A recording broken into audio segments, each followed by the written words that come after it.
It's one thing to talk to Jesus. It's another thing when Jesus talks to you. Exactly. Okay, well, that's different. That's different. That's called mental illness, if I'm not correct. Right. My question is, can he talk to Mary Magdalene without his wife in the room? It's another thing when Jesus talks to you. That's called mental illness. That was Joy Behar yesterday on The View. They were responding to a clip from Omarosa where she was talking about her time at the White House, and she said that Mike Pence said Jesus tells him to say things, and that's what precipitated that conversation. Yeah, I'm kind of torn about keep rolling clips of The View because we're making it relevant again. I like life when for 5 years we ignored The View. You aren't interested in the crazy things they say to America? Not really, because we give them ratings and they stay on television. Well, let's ask Tomi Lahren. She's a Fox News contributor. She's been following this story, and we wanted to have you on to get your opinion about it. What do you think about Joy Behar mocking the vice president for his Christian faith? Well, who is she to judge how often our vice president should speak to his Lord and Savior? Who is she to mock anyone for their faith? These people are really, really amazing to me because they preach day in and day out about tolerance and love for everyone except conservative Christians. And then they can mock you and it's funny and you're something that they can use for their jokes around the table and they can all cackle about it. It's really disgusting, not surprising, but disgusting. If you want Joy Behar to be quiet, just say that maybe someone is speaking to Allah and Allah talks back. She would not be mocking that. No, of course not. And that's exactly the thing with these ladies, is that in the next segment, they'll probably talk about how horrible our president and our vice president is. But in the segment prior to that, they mock Christians. Again, they live in a world where men can be women, women can be men. But if you're a conservative Christian, you have a mental illness. There's something wrong with the women at that table, for sure. You know, I just felt sorry for her. As a Christian, obviously, she doesn't know Christ. She doesn't know the joy and the love that he provides to so many people. And so it just made me feel sorry for her. I think she's Jewish, isn't she? And Meghan McCain said Jesus speaks to her every morning. So you got both sides of it. Joy Behar not Jewish, according to Toba. Oh, really? Okay. Right.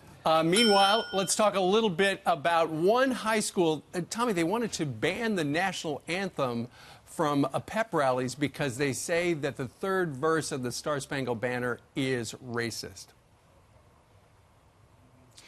Well, again, I hope that Colin Kaepernick and his friends are mighty proud of themselves because they created this trend and it continues onward. And now it's touched high schools, it's touched elementary schools, it's touched sports teams, it's touched every corner of this nation. And it's really sad. Since when did the national anthem become a partisan thing? Since when did it become a racist thing? This is something that all Americans used to stand for, put their hands over their hearts, and believe in. This was something that as Americans united us. And once again, we've got certain individuals in this country that have made it mainstream to disrespect the country, disrespect the flag, disrespect the anthem.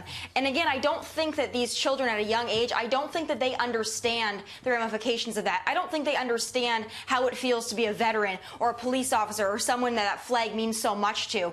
I don't think they understand the disrespect. And that's what's really sad about it, is they're doing it and they don't understand what it really means to others. Well, if they're not going to play the national anthem as a song at the beginning, what song should they play? That's the question. Right. A lot of people like God Bless America bad, but I don't think they're looking to substitute that. This letter is from the student body president. Says, we understand that this third verse is not included when the anthem is performed, but still, what does this tell us? This verse translated finds joy in the killing of African Americans. To think that our national anthems once had the words slave and land of the free in the same sentence leaves me speechless. Now let's talk about something that we're reporting on way too much, and that is the shooting of a police officer, 2 over the weekend in Ohio, and then we lost the commander in Chicago, Commander Paul Bauer. Last year at this time, we had 5 officers dead. That's 5 too many. But now we're up to 11. What is going on? Well, the war on cops is certainly real, but I think beyond that, it's up to us to make it mainstream to discuss the lives of these police officers, to honor them.